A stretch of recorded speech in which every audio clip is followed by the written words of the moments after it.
Donc, les parties importantes de votre CV, c'est la première partie où vous allez mettre votre nom et prénom. Sachez qu'en France, en fait, on met le prénom en minuscule et le nom en majuscule.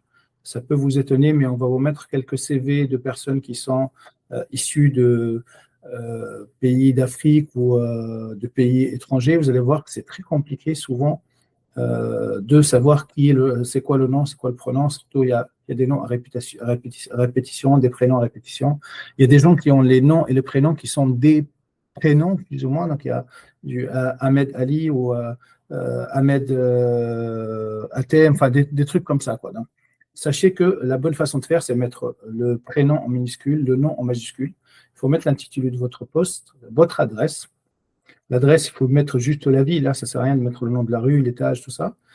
Vous mettez votre téléphone et vous vous assurez que le numéro est bien. Vous vérifiez que c'est bien le bon numéro. Hein, donc, c'est très important de vérifier cette partie-là. Il faut aussi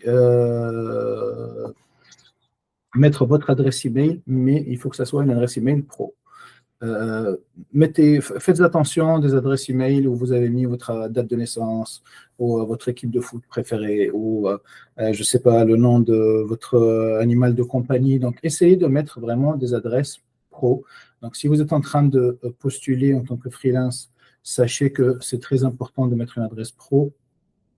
Si vous êtes en train de refaire le CV d'un de vos collabs, d'un de vos candidats, en fait, bon, vous pouvez mettre l'adresse de la société, ça marche bien, mais si vous êtes en train de postuler à titre personnel, faites attention à cette adresse. Donc, de toute façon, cette adresse professionnelle va vous servir très régulièrement, donc essayez d'en faire une avec le prénom, underscore le nom, @gmail.com, @outlook, enfin ce que vous voulez, mais assurez-vous que c'est une adresse qui ne va pas donner des informations inutiles, un surplus d'informations à votre futur recruteur ou à votre futur client.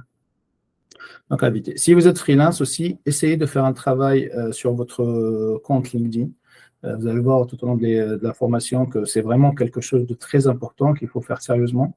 C'est vraiment votre vitrine, en fait, le LinkedIn. Donc, essayez de le faire sérieusement et sachez que le fait de mettre votre LinkedIn sur le CV augmente fortement vos chances de gagner le poste, en fait, pour lequel vous êtes en train de postuler. Ça rassure fortement les recruteurs, les clients, de voir qu'il y a un LinkedIn sur votre CV. Le LinkedIn, vu qu'on en parle, donc faites attention à ce que vous mettez dans votre CV parce que souvent, en fait, vous ajustez votre CV en fonction de la mission, en fonction du poste pour lequel vous postulez. Assurez-vous que votre LinkedIn est aussi à jour.